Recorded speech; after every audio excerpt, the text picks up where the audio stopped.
This will be the start of the National Squash National Championships. New sponsor, obviously good for the club, good for the competition. Fresh face.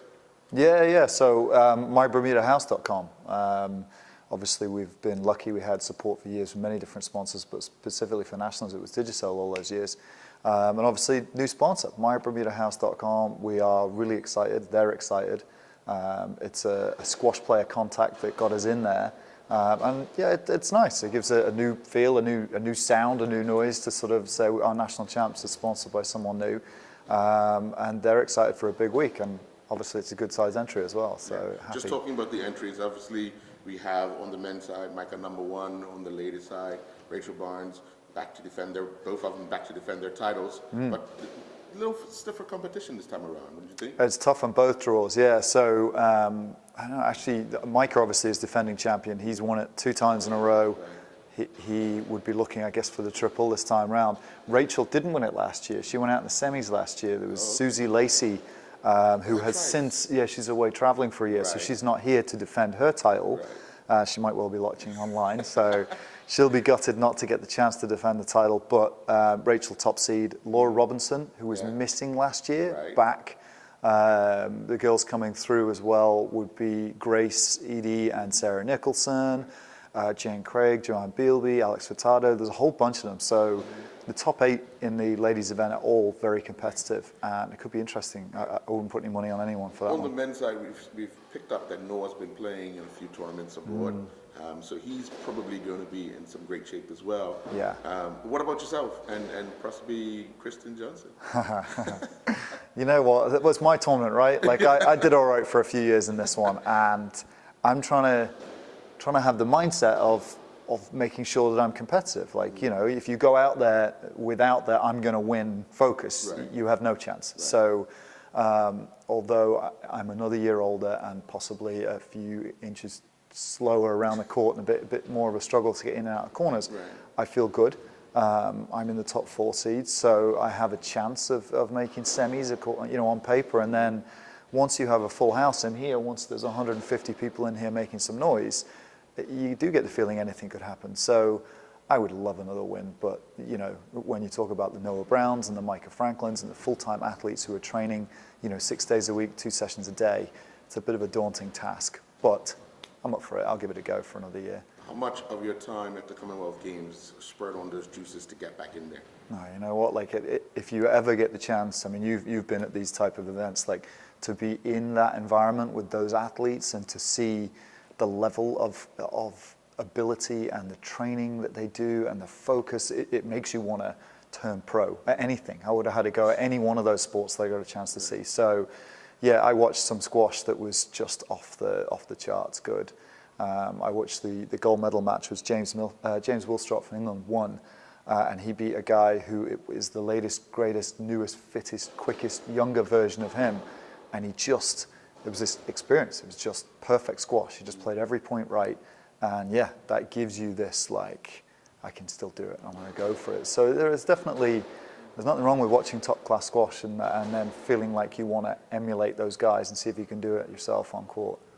Well, Micah, you come in as the defending champion of the national championships, but coming off the performance you had on the Gold Coast in Australia, how much confidence do you have coming into this event? Well, I guess always being like the 1 seed, you have to have some sort of element of confidence. The Nationals always brings out another element to my game that's rarely replicated in other tournaments because of the nerves and like the pressure of being #1. So you really have to kind of remind yourself that, you know, you're #1 for a reason, and you have to remind yourself, you know, to stay confident, what it takes, what have you been training, you know, like taking what I was doing in Gold Coast and all the preparation for that, reminding myself what I did to just keep me going in this tournament, to like just say to yourself, oh, I wonder if my opponents have been doing as much work as I've been doing to stay confident. Now that you say opponents, you obviously know that Noah Brown's been abroad playing as well.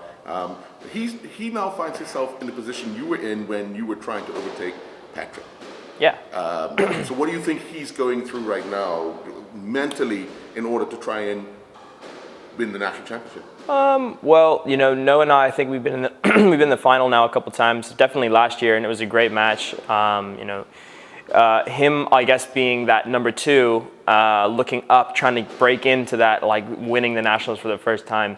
For me, when I was doing it, I was, the biggest demon is yourself. Mentally, you have to go through all the emotions of so many nerves and pressure situations.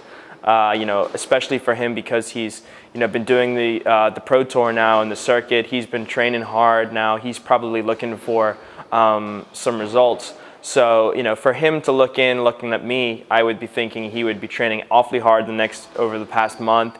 Him just narrowly missing out on the Commonwealth Games hopefully drove him as well to keep training hard and make a statement to us. I hope that no matter what, if he makes it to that anytime we can play each other, I hope that it's as battle as it always is.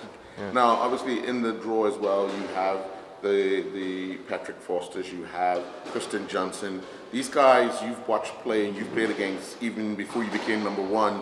How much of a challenge do you still find these guys? Yeah, man, still to this day, I still struggle when I'm in practicing with them or just training. I can tell they've still got it, like that class and that work they put in when they were younger hasn't gone anywhere. They might be getting older and they might not be training as hard as they once were, but, give them the one-off match, they can still bring it up to that level again. Now, you made it to the plate final in the Commonwealth Games, but challenging yourself to go as long as you did with the caliber of competition that you were up against, how did you feel you fared physically to now be ready to fly back to Bermuda and compete in the national championship? Well, so actually, I think physically is probably the one part of my game I like to think has improved the most. I feel like I've been doing a lot of hard work physically. Before 2 weeks before I went to Commonwealth Games, me and Patrick were doing a lot of these so-called pressure sessions, which is just leave me, exhausted every single time. So when it comes down to it, I think that I can rely on that a little bit.